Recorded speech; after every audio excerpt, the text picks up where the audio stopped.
de Guadalajara, Jalisco, el día 9 de julio de 1975, año 14 del Acuario.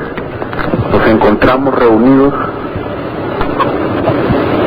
el venerable maestro Samael Aumbeor, patriarca del gran movimiento gnóstico cristiano universal, el venerable maestro Rabolú, el misionero Fernando Salazar, un distinguido hermano, integrante del movimiento gnóstico en México, Distrito Federal, y el Consejo Superior Juvenil Centroamericano, a través de sus 4 delegados, señores Leonel Guevara por Costa Rica, Carlos Varela Dermit por Honduras, René Mazariego por Guatemala y Elmer Calix por El Salvador. A continuación, trataremos de que el venerable maestro Samael Aumbeor envíe un mensaje a las juventudes gnósticas revolucionarias de Centroamérica. El micrófono a nuestro querido maestro Samael Aumbeor.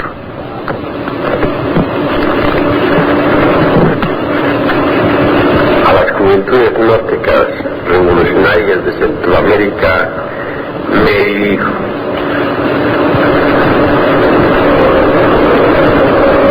Ha llegado la hora en que los jóvenes gnósticos revolucionarios se organicen Imperio Occidental con el propósito ineludible de iniciar la nueva era del Aquarius entre el augusto tronar del pensamiento. Juventudes gnósticas centroamericanas están llamadas precisamente a poner el ejemplo en juventudes gnósticas de todos los países de Sudamérica. Sigan tal ejemplo. Obviamente, Centroamérica, de hecho, está encabezando el movimiento gnóstico.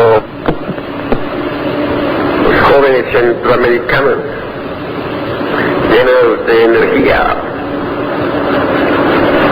se han lanzado a la lucha intensiva con el propósito ineludible de organizar en forma clara y específica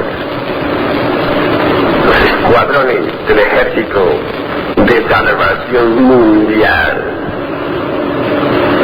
El momento en que nos encontramos es crítico en gran manera. En estos instantes de crisis mundial y de bancarrota de todos los principios, es la juventud precisamente quien sale a la palestra para derruir todo anticuado, extemporáneo, e iniciar una corriente revolucionaria, activa, dinámica, capaz de sacudir hasta los cimientos de la civilización que agoniza. Es precisamente la juventud centroamericana la que con la antorcha del verbo se ha lanzado a la lucha. Es la juventud gnóstica centroamericana la que, borrando diferencias nacionales, forma en estos momentos la cabeza de todo el movimiento gnóstico juvenil latinoamericano. Indiscutiblemente, los jóvenes gnósticos de Centroamérica están poniendo el ejemplo. Están organizando, están creando sus organigramas, están definiendo sus posiciones, poniendo los basamentos indispensables para la formación clara y específica del Ejército de Salvación Mundial. Cada joven gnóstico es un verdadero soldado, un verdadero paladín dentro de la gnosis en general. Cada joven gnóstico representa la esperanza del mañana. Con estos jóvenes gnósticos originaremos una generación nueva de gente gnóstica, una generación lo suficientemente capaz de entender los principios básicos del gnosticismo universal, una generación capaz de comprender la hora crítica en que nos encontramos, una nueva generación que sea lo suficientemente efectiva como para iniciar de verdad un nuevo orden. Así pues, la llegada de estos jóvenes gnósticos a México ha sido para nosotros motivo de gran alegría. Incuestionablemente nosotros estamos solidarizados con todo el movimiento gnóstico juvenil revolucionario de Centroamérica. Van para todas las juventudes gnósticas de Centroamérica nuestras salutaciones. Rogamos a todos los jóvenes gnósticos centroamericanos secundar las labores que este grupo de paladines que nos visitan están iniciando y organizando con tanto fervor. Paz independencial, Samael Humberto. Muchas gracias. A continuación pasaremos el micrófono al maestro Ravolú, quien a través de sus hechos ha demostrado ser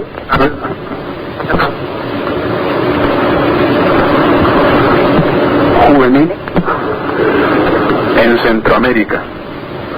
Con ustedes, el maestro Ravolú.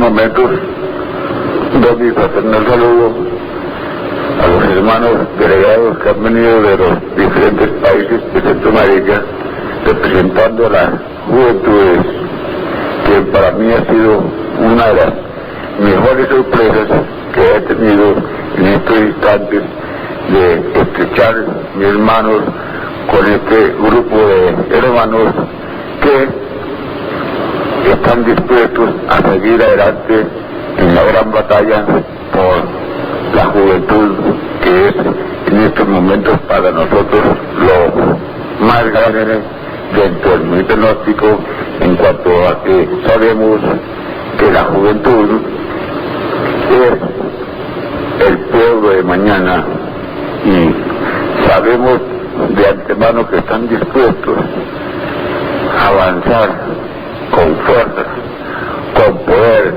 y sabiduría en esta gran batalla en que estamos enfrentados en favor de la humanidad. Un saludo especial para toda Centroamérica y en este momento me siento casi como dialogando con todos estos grupos juveniles y estar con ellos con alma, vida y corazón para seguir con esta bandera gnóstica hacia adelante, cueste lo que cueste y pase lo que pase, seguiremos con las juventudes en esta gran batalla hasta morir o vencer. Estas son mis pocas palabras y mi deseo es que la juventud cada vez más cierren las vidas, cierren sus puertas, para que ningún saboteador pueda interrumpir la buena marcha del movimiento gnóstico juvenil. Muchas gracias. Gracias a ustedes, generales maestros. A continuación, quisiéramos transmitir algunas preguntas para que ustedes nos la contesten, ya que son preguntas emanadas de los diversos frentes juveniles de Centroamérica, todo esto relacionado con la parte esotérica. De manera pues que iniciaremos ese diálogo de preguntas y respuestas, confiando siempre en que lo que aquí se conteste es lo que exactamente tiene que definir las juventudes centroamericanas y de cualquier lugar del mundo. De manera pues, maestros, vamos a iniciar este diálogo con la primera pregunta. Pregunta número 1. Cuando se frena una posible eyaculación, ¿qué sucede con la energía que queda en los conductos fuera de los testículos? ¿Acaso es una pérdida de la misma o solo si sale fuera? Con el mayor gusto daré respuesta a la pregunta. Einstein dijo: la masa se transforma en energía, la energía se transforma en masa. Incuestionablemente, al refrenar el impulso sexual, al evitar el orgasmo, el esperma sagrado se transforma en energía. Y esta, en vez de quedar detenida en los canales seminíferos o en el sistema fisiológico sexual en general, asciende victoriosamente hasta el cerebro a través de ciertos canales debidamente elaborados por la naturaleza.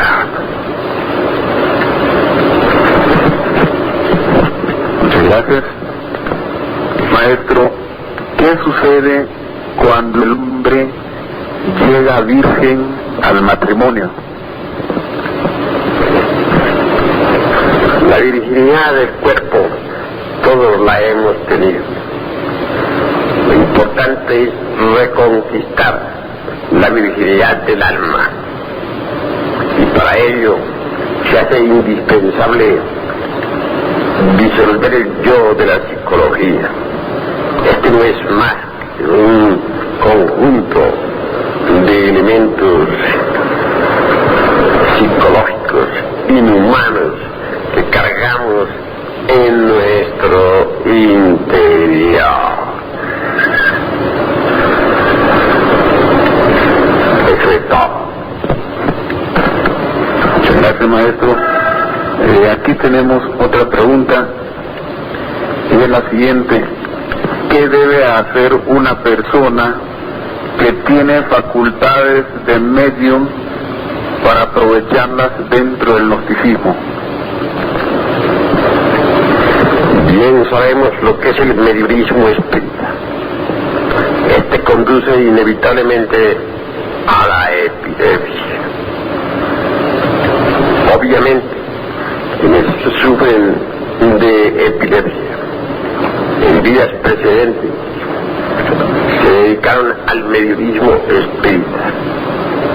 Sin embargo, es posible orientar ciertas facultades psíquicas mediunímicas hacia la percepción de lo real.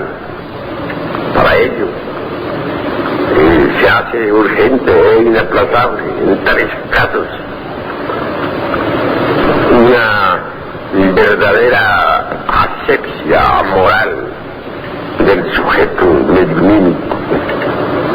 Eliminar detenidamente y en forma seria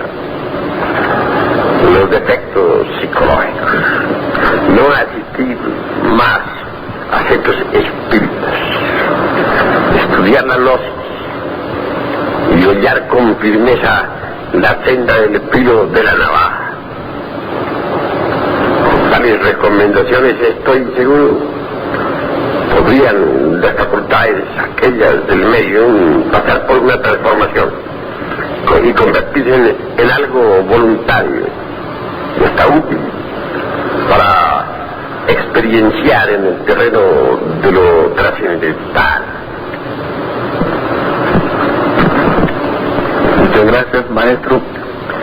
A continuación haremos la siguiente pregunta, y esta es: ¿qué relación tienen los 3 cerebros y los 5 cilindros de la máquina humana? Los 3 cerebros y los 5 cilindros son un conjunto en general, porque los 3 cerebros son 3 cilindros, más 2 cilindros inferiores, tenemos 5 por todo. Pienso enumerar así. Primero, centro intelectual o cerebro intelectual, ubicado en la cabeza del cuerpo físico. Segundo, cerebro emocional, ubicado en el corazón. Tercero, cerebro motor, localizado en la parte superior de la espina dorsal. Cuarto, cerebro instintivo, que no es más que un centro instintivo. Podemos denominarlo cerebro, si así queremos, ubicado en la parte inferior de la espina dorsal. Y quinto, el centro sexual. Pero propiamente cerebros se llaman al centro intelectual, al emocional y al motor. En cuanto a los centros instintivo y sexual, normalmente no se les llaman cerebros. Sin embargo, todos estos 5 centros son los 5 cilindros de la máquina. Los psicólogos sintetizan en la siguiente forma: cerebro intelectual, cerebro emocional y cerebro motor instintivo sexual. Existen pues dentro de nosotros 3 hombres. El primero sería el hombre intelectual, el segundo sería el hombre meramente emocional y el tercero el hombre motor instintivo sexual. Si estos 3 hombres que existen dentro de nosotros, estos 3 hermanos, se asociaran, se unieran, marcharan en forma íntegra, unitotal, pues reinaría verdadera armonía en nuestra psiquis. Desgraciadamente, estos 3 hombres que en nosotros existen disputan entre sí, están en conflicto. De ello resultan innumerables problemas.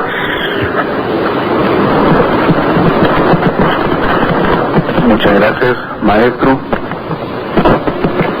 Maestro, siendo un acto de liturgia las cadenas, ¿pueden las mujeres participar con pantalones en ellas? En nombre de la verdad tengo que informar al movimiento gnóstico centroamericano y sudamericano también, que aquí en México las mujeres asisten a nuestros ritos y cadenas con pantalones. Pueden ellas arreglarse como quieran. Aquí no tenemos prejuicios de ninguna especie.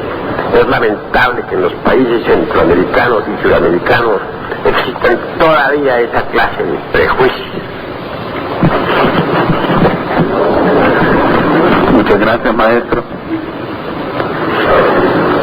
Maestro, ¿puede una mujer soltera participar como dirigente de una cadena, conjurar o dirigir grupos esotéricos?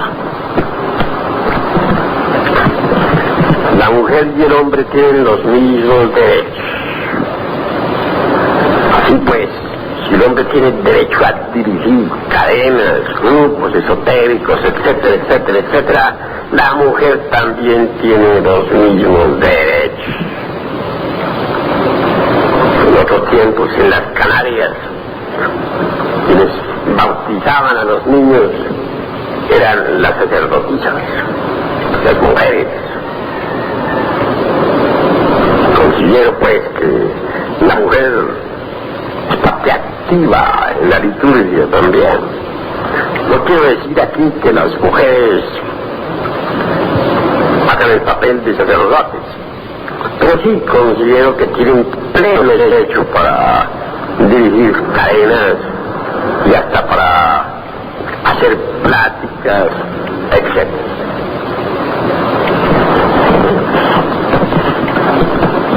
Maestro, quiero, referente a este campo, que esté un poco más claro, entendí, pero quiero que vaya más claro para todos los hermanos que van a escuchar esta cinta. En este campo, por ejemplo, de la liturgia, una mujer no está autorizada para hacer la liturgia en caso pues de que no haya varón. En casos en que no haya sacerdote dentro de un santuario, la mujer también puede ritualizar. Habiendo sacerdote, es siempre el sacerdote el llamado a ritualizar. En cuanto a dirigir cadenas, la mujer puede hacer. En cuanto a hacer pláticas esotéricas dentro de los lumiciares, tiene plenos derechos.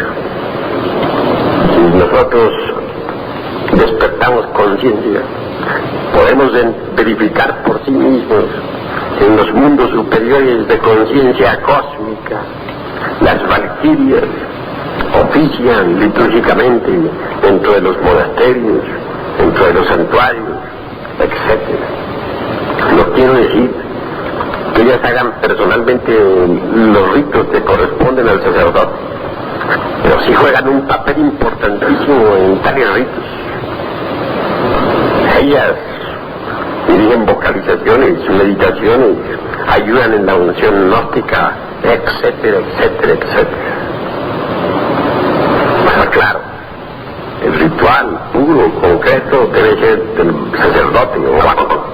Solo en casos en que no haya un sacerdote varón, puede una sacerdotisa ritualizar, pero esos son casos extras. Muchas gracias, maestro. Aquí está otra pregunta y dice: maestro, ¿sería posible que nos hablase sobre las transformaciones de las impresiones y la relación existente de los 3 cerebros y los 5 cilindros de la máquina humana?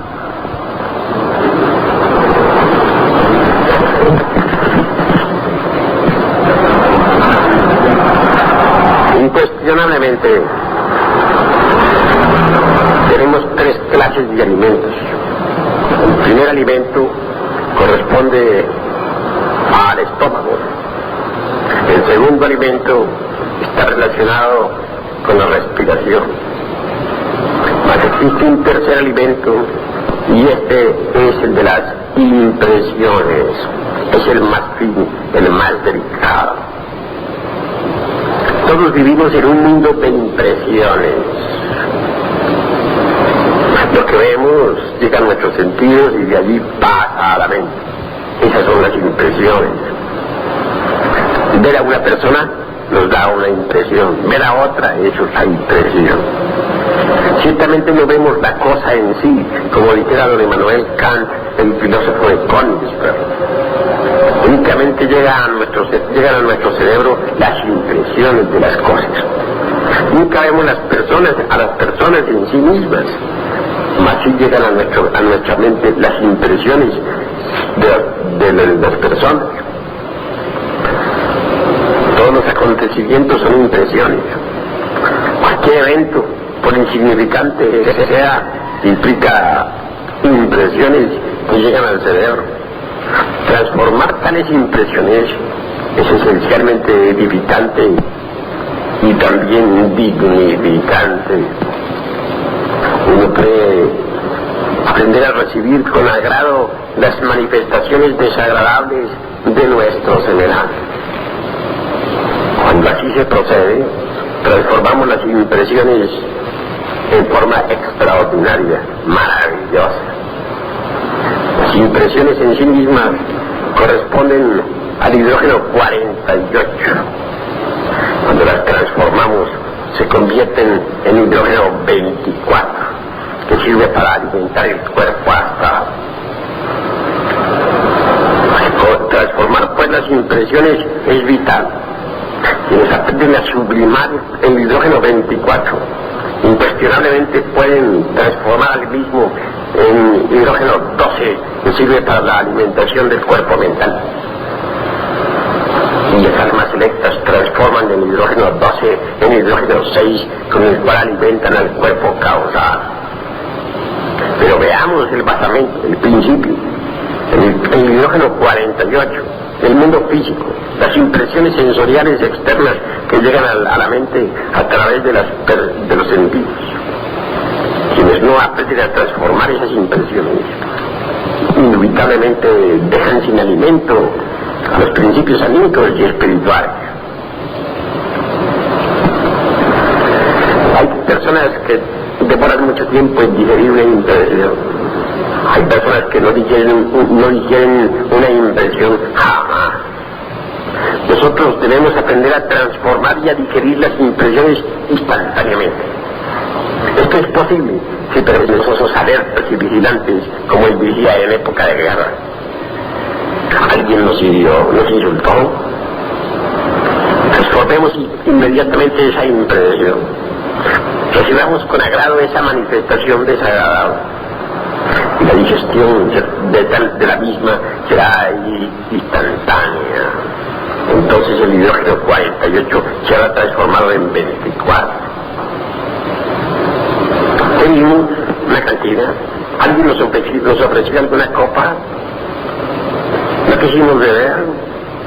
No, es magnífico. Transformemos aquella impresión de inmediato. Hagámonos conscientes de lo que significa el alcohol. Obviamente, al abstenernos de la bebida, habremos transformado una impresión.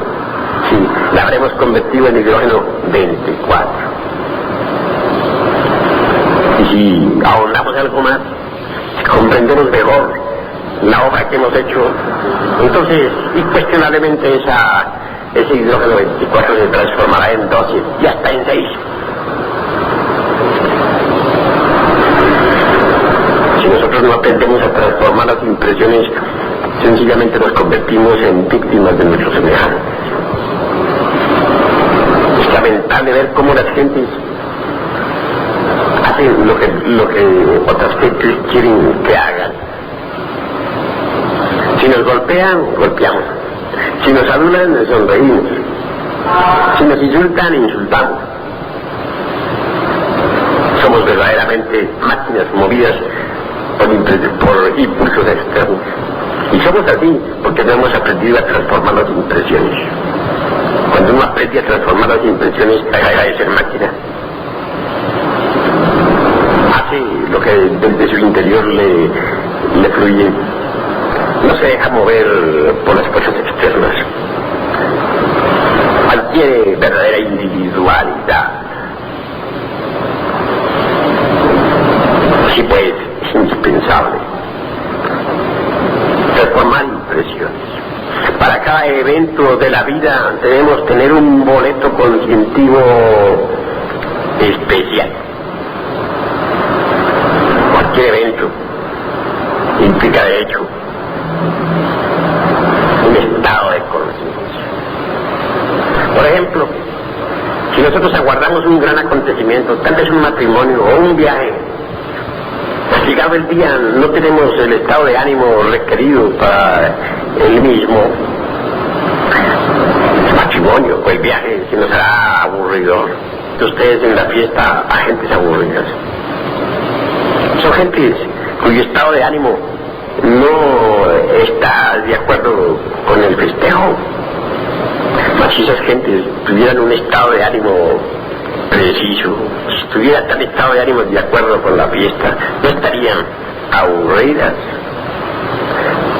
En cierta ocasión, cuando cancelábamos las tareas a final de año aquí en nuestra sede patriarcal de México, en medio de la fiesta, una hermanita gnóstica se acerca a nosotros manifestando tremendo aburrimiento. Ella exclamaba diciendo: yo pensé que esta fiesta sería distinta, y escucho música muy alegre. Hermana, le dije, para meditar hemos tenido todo el año y tendremos muchos años, mas hoy es un día diferente y el festejo es necesario. Sin embargo, la hermanita no comprendió. Pensé a besar el látigo del verdugo, como dijo el Cristo, de volver bien forma. En estas condiciones es claro que transformamos impresiones, obviamente. Las gentes son víctimas de las circunstancias por no saber transformar impresiones. Alguien les ofende y ellas se sienten ofendidas porque no transforman la impresión de la ofensa. Entonces dan de balazos o de puñaladas, para que a la cárcel van a parar. Algunas veces pasan el resto de su vida en prisiones.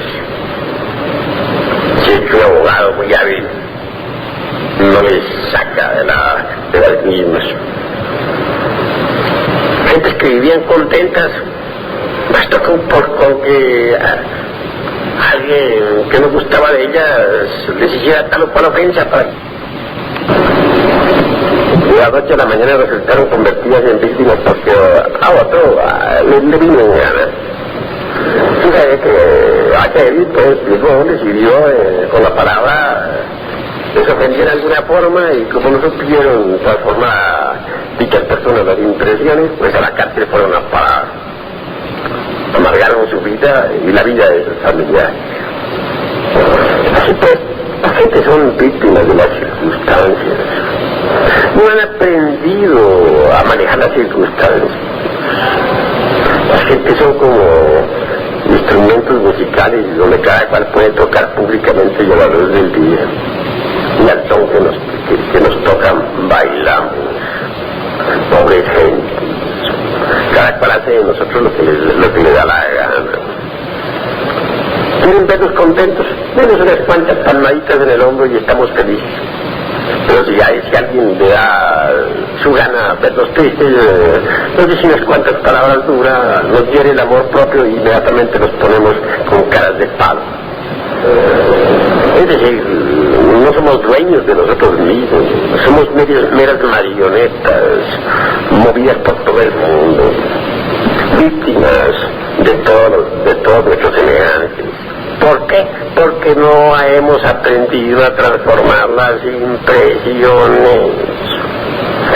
Hay que aprender a recibir con agrado las manifestaciones desagradables de nuestro semejante. He ahí la clave máxima para la transformación de las impresiones.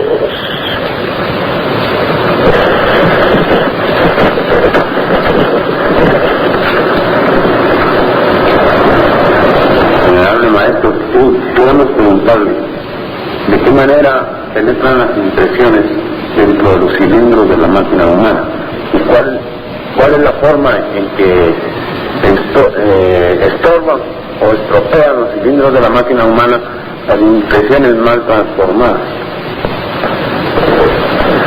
Las impresiones de cualquier género penetran en el organismo a través de los sentidos de la máquina. Obviamente hay impresiones que se relacionan directamente con el centro emocional. Quiero referirme en forma empática, por ejemplo, a las impresiones relacionadas con las emociones negativas. Hay impresiones que se relacionan con el centro intelectual. Quiero referirme en forma clara a las cosas o impresiones que tengan que ver precisamente con el intelecto, con la mente. Hay impresiones que se relacionan directamente con el sexo, impresiones de lujuria, etc. Hay impresiones meramente motrices que nos impregnan la acción. En cierta ocasión, por ahí alguien, claro, en cierta ocasión, todo un público resultó boxeando. Cuando los boxeadores en pleno ring se debatían, y hay a las gentes pues que no saben digerir impresiones. En este caso, pues las impresiones del centro motor actuaron en forma tremenda. Y el público, sin ser boxeador, resultó boxeando. Miremos las impresiones negativas. Cuánta desgracia promueven en el mundo. Los que viven nacen, no ven impresiones negativas en su casa. Se hieren los seres humanos unos a otros, gritan, murmuran, calumnian, etcétera, etcétera, etcétera. Claro, todo eso provoca desarrollos anormales en el centro emocional. No digo que no existan las emociones superiores, es claro que sí existen. Más desgraciadamente el pobre mal intelectual equivocadamente llamado hombre no ha desarrollado el centro emocional superior. Solamente funciona en él el centro emocional inferior. Así pues, esto de los 5 cilindros de la máquina de las impresiones lo informa un todo único. Muchas de las impresiones que entran por las ventanas de los sentidos van al centro intelectual, otras van al centro emocional, otras al motor, otras al instintivo y otras al sexual. En todo caso, las impresiones entran por los sentidos, luego se reparten, van para cualquiera de los departamentos del organismo, para cualquiera de los centros del cuerpo. Eso es todo. Maestro, quisiera preguntarle nuevamente sobre si cada centro es independiente, se maneja con cierto tipo de hidrógeno independiente, o es el mismo tipo de hidrógeno o la misma energía de los 5 centros. Cada uno de los centros de la máquina en sí es autónomo, aunque todos entre sí se hallen correlacionados en alguna forma. Eso es obvio. Incuestionablemente el hidrógeno de la mente, pues, es un hidrógeno demasiado pesado. Todos sabemos demasiado bien lo que es el hidrógeno 48.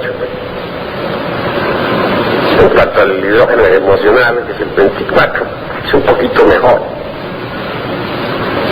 En cuanto al instintivo, pues es bajo. Fuerzas, dijéramos, de orden muy natural. Y el sexual, pues, es el famoso 12. En todo caso, no está de más aclarar bien lo que aquí voy diciendo. Entiéndase que cada centro es autónomo por sí mismo.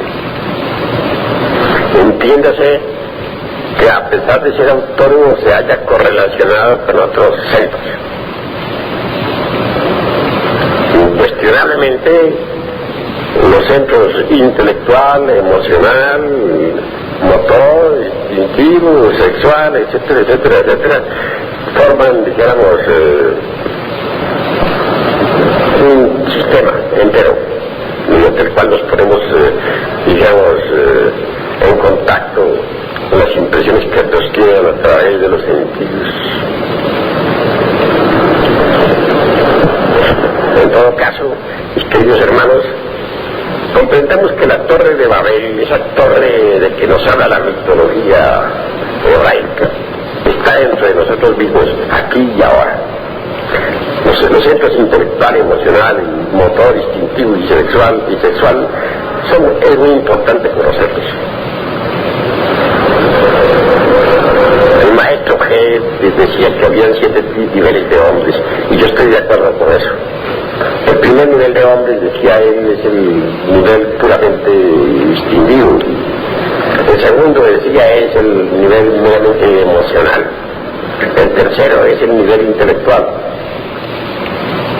Yo creo, francamente, que la Torre de Babel está entre los Es 1, 2 y 3.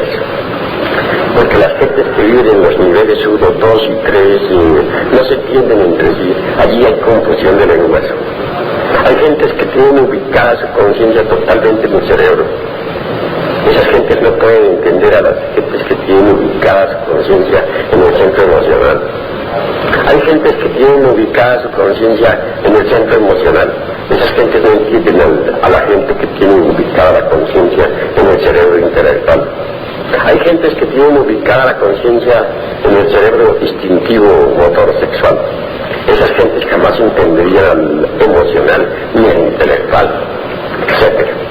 De manera que todas esas gentes que viven, que pertenecen a los niveles 1, 2 y 3, corresponden a la Torre de Babel, de la cual habla la Biblia. Más allá de los niveles 1, 2 y 3 está el nivel 4.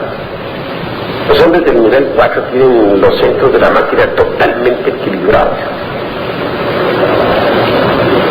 En ellos no predomina un centro sobre otro. Todos viven armoniosamente, espléndidamente. Mucho más allá del nivel 4 están los hombres de los niveles 5, 6 y 7. Estos en sí mismos constituyen el reino. El hombre del nivel número 5 es un hombre que ya fabricó su cuerpo achado, el famoso cuerpo Quetzal, el hombre que puede viajar consciente y positivamente por los mundos supranacionales.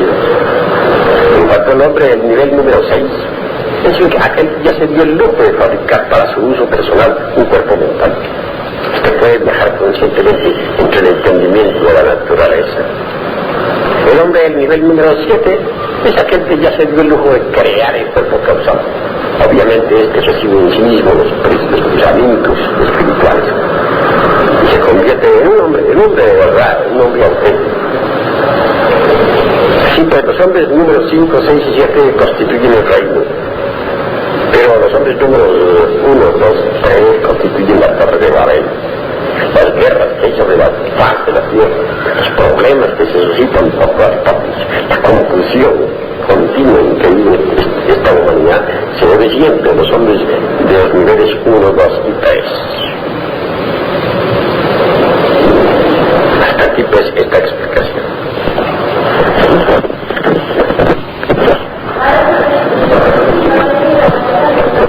Maestro, el maestro Gay nos habla de la división de cada centro en 3 partes, en su parte mecánica, en su parte pensante o intelectual y en su parte emocional.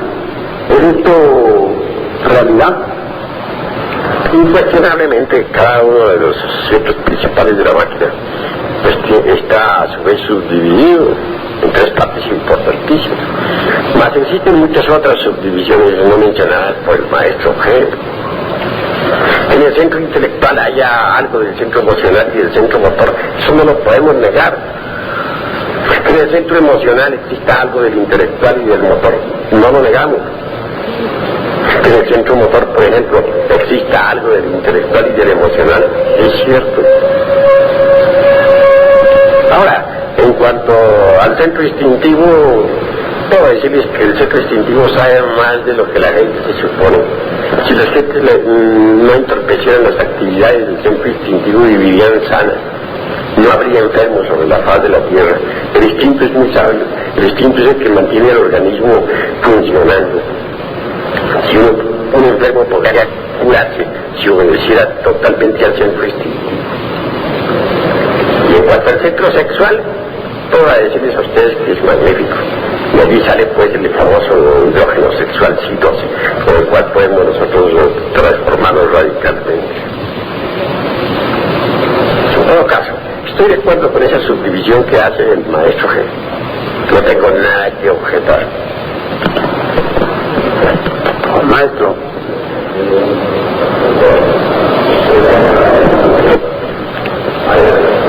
maestro, sí, solo quisiera preguntarle qué diferencia hay entre el hidrógeno C12 y el hidrógeno 12 del cuerpo mental, que crea el cuerpo mental.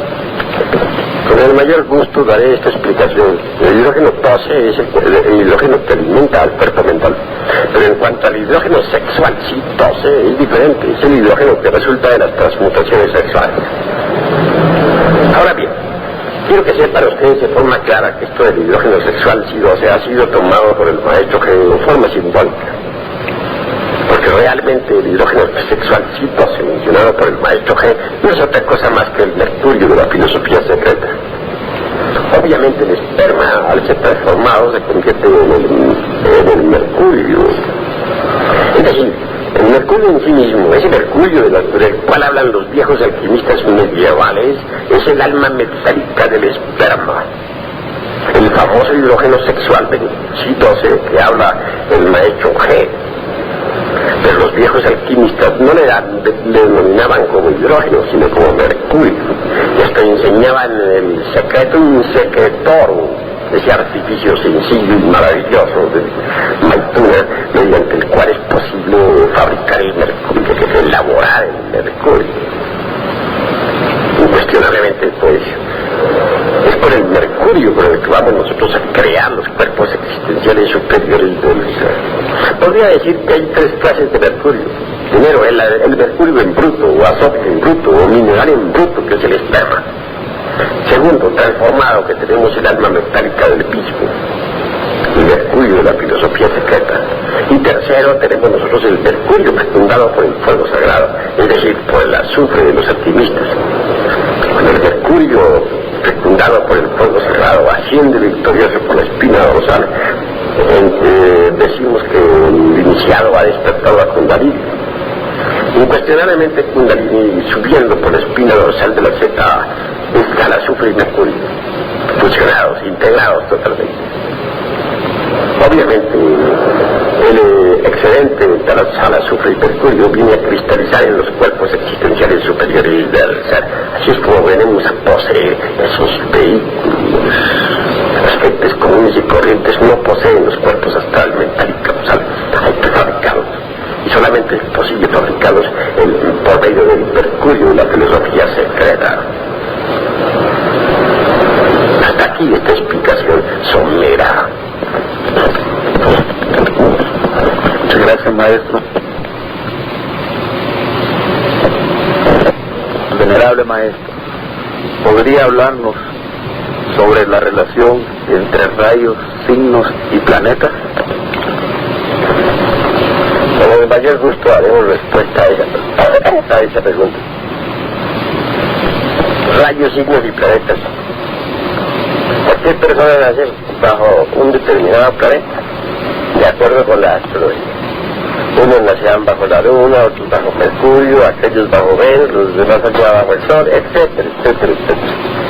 Pero eso tampoco es algo que se debe convertir en un dogma. Uno puede cambiar de planeta a la hora que quiera. Si uno se identifica con las vibraciones de otro planeta, al fin termina bajo la regencia de otro planeta. Uno puede identificarse con un individuo nacido bajo la influencia de la Luna, puede identificarse con las vibraciones de Venus y terminará siendo venusino. Y si llega a identificarse con las características de Marte, se volverá todo un guerrero y quedará bajo la regencia de Marte. De manera que no se debe tener eso como ser una fija, eso de que puede uno modificar su planeta a su techo. Estudiense las características zodiacales, astrológicas o zodiacales de cada planeta. Identifíquese uno con el planeta que quiera. Observa esas vibraciones. Terminará bajo la regencia del mismo. Así pues que uno puede cambiar de regente planetario a la hora que quiera. Rayos. Sí, es cierto. Están bajo la regencia de un rayo y otros bajo la regencia de otro rayo. Pero al fin y al cabo, los 7 rayos de que se habla por ahí en las sabidurías esotéricas son los 7 rayos de los 7 planetas. Si un individuo está bajo la regencia de la Luna, puede quedar bajo la regencia de Mercurio o de Venus. En ese caso cambia de rayo. No se tenga esto pues como un dogma. Todo esto es modificable, todo esto es variable. El karma mismo es negociable. Aquí pues. Muchas gracias, maestro.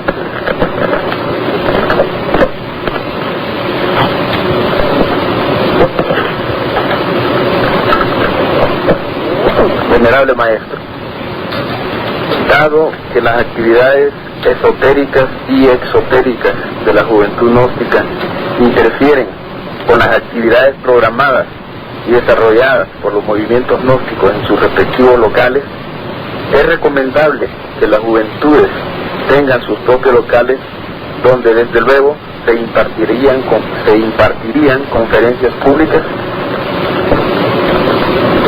Incuestionablemente el movimiento gnóstico es algo grande, fíjate. Dentro del movimiento no solamente están la gente madura, dentro del movimiento también hay gente joven. Los jóvenes, por diferencia de edad, naturalmente no se sienten bien en comparar gente de cierta edad. Así pues conviene que las juventudes pues tengan sus propios locales y se desenvuelvan libremente. No veo yo obstáculos para que pueda impedir la marcha de la juventud. Los obstáculos deben ser barridos. La juventud debe abrirse paso por sus propios pasos. Deben formar un frente único para iniciar la nueva era de los acuarios entre el augusto tronar del pensamiento. Desafortunadamente los viejos, y no quiero con ello ironizar a la gente grande porque no hay motivo para ello, pero ciertamente que cometen el error, y por cierto bastante lamentable, de tratar de apachurrar a la juventud, de coaccionarla, de impedirle que se desenvuelva libremente. Y eso es gravísimo. Hoy día los viejos dieron lo que tenían que dar, están cansados, por tal motivo no tienen esa energía que se necesita como para formar el ejército de salvación mundial.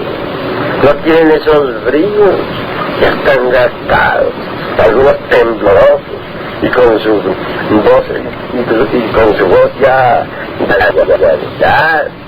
hay necesidad de hacer un ejército, de formar un movimiento pero gigantesco, de hacer una obra de colosos. Para ello se necesita de la gente joven. En modo alguno se debe coaccionar a la juventud, impedirle su libre desenvolvimiento, porque con ello se le está haciendo un gran daño a la humanidad.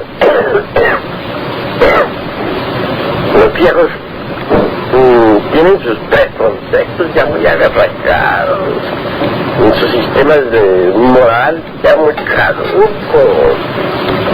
Su forma de pensar parece estructura mecánica inerte.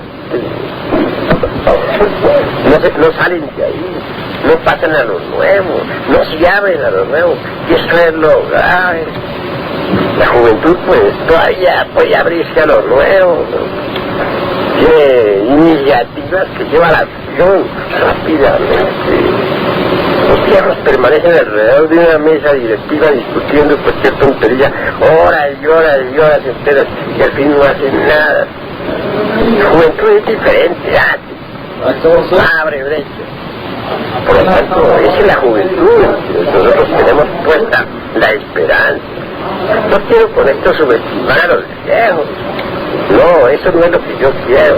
Quiero que llamo a la gente grande, a los viejos, pues a que reflexionen, que se den cuenta de que debido a su edad, debido a sus innumerables perjuicios, debido al embotellamiento en que tienen la mente, pues ya no tienen esos arranques, no tienen esas iniciativas de los jóvenes, no tienen esa capacidad de acción de la gente nueva.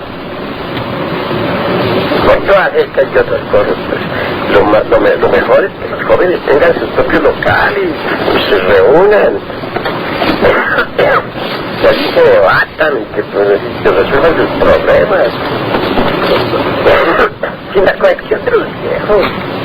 Lo que estoy diciendo va dirigido a todo el movimiento gnóstico, no solamente centroamericano, sino suramericano y hasta mundial.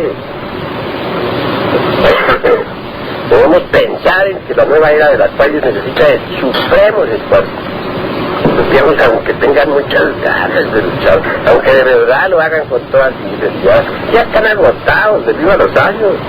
Sus mentes están cansadas debido a tantos sufrimientos, y están atiborradas por lo común de tantos prejuicios, de tantos preconceptos, de tanta historia que tienen en su vida.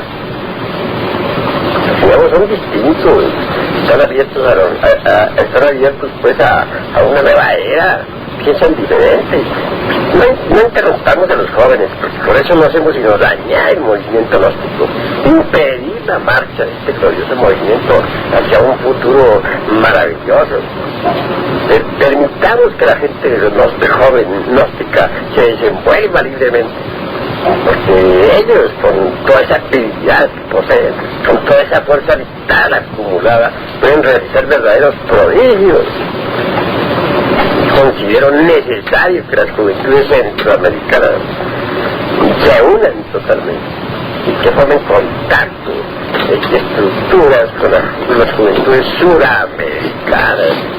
Así todos, formando un ejército victorioso, marcharemos pues con seguridad hacia una nueva era de luz y de esplendor. Quiero que los viejos reflexionen. El hecho de que sean viejos, de que posean experiencia, no les da verdaderamente autoridad como para que interrumpan las actividades de la gente joven. Los viejos merecen respeto porque son viejos, pero eso no es motivo como para que ellos exploten a los jóvenes. Hay explotación cuando se interrumpe la vida libre de los jóvenes, cuando se les coacciona, cuando no se les permite a la libre iniciativa, cuando se les quiere encajonar dentro de viejas estructuras carcomidas por el tiempo. Hay explotación cuando se quiere que las mentes nuevas queden embotelladas entre botellas viejas. Hay explotación cuando se coacciona en alguna forma la voluntad de los jóvenes, cuando se les cortan las alas, cuando se les obliga a hacer cosas que no pertenecen a su edad. Hay explotación cuando se trata de interrumpir los programas que los jóvenes tienen, cuando no se les permite desenvolverlos. Yo considero que todo género de explotación es infame. Los viejos merecen respeto y la juventud debe respetarlos, porque su respeto está bien merecido. Pero que no se trate de explotar a la juventud, porque eso sí es una infamia. Muchas gracias, venerable maestro. ¿Debe la juventud, maestro, participar en la política? Bueno, la juventud tiene derecho a todo, tiene ganas de luchar por sus cuentas, que puede usar de su inteligencia para el bien de sus semejantes.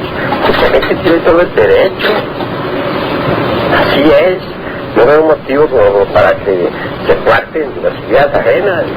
Cuál es libre de pensar como quiera. Todo lo que se haga en beneficio de nuestros semejantes está bien. Muchas gracias, maestro. ¿Qué se debería hacer para que exista una unificación en todos los movimientos gnósticos de la América Latina?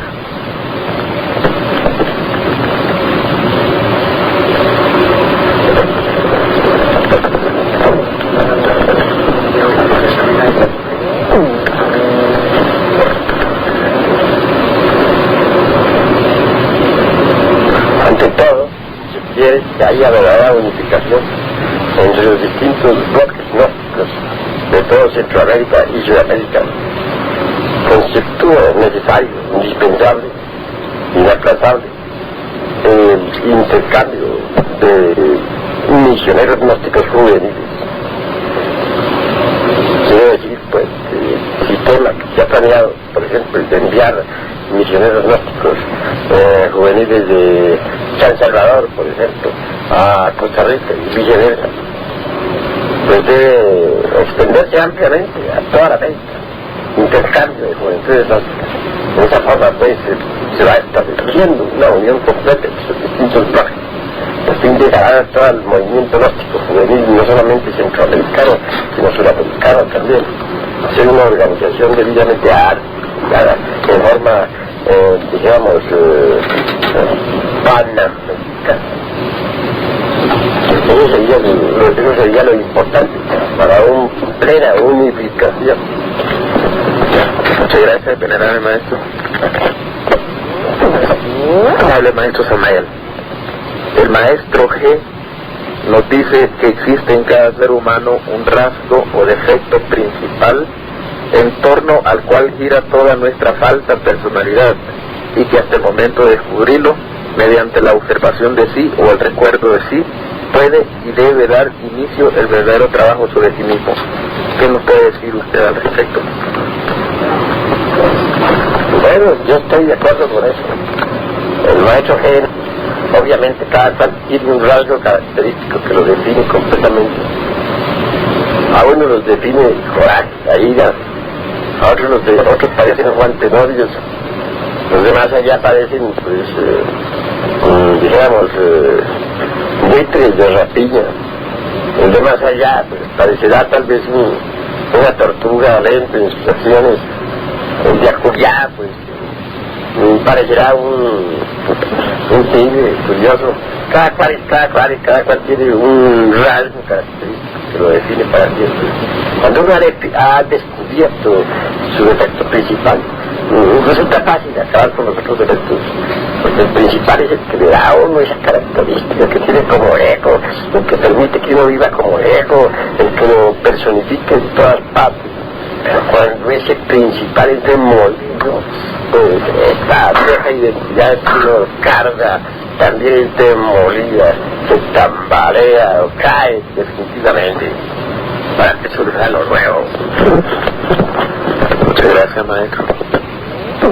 Venerable maestro, dado en que en varios países centroamericanos existen asesores juveniles, los cuales se han autonombrado, ¿deberá el Consejo Superior Juvenil Centroamericano ser la única autoridad que defina y autorice los asesores espirituales para la juventud?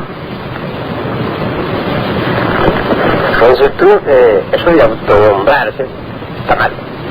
Indudablemente los llamados a elegir, pues, a nombrar a asesores espirituales y asesores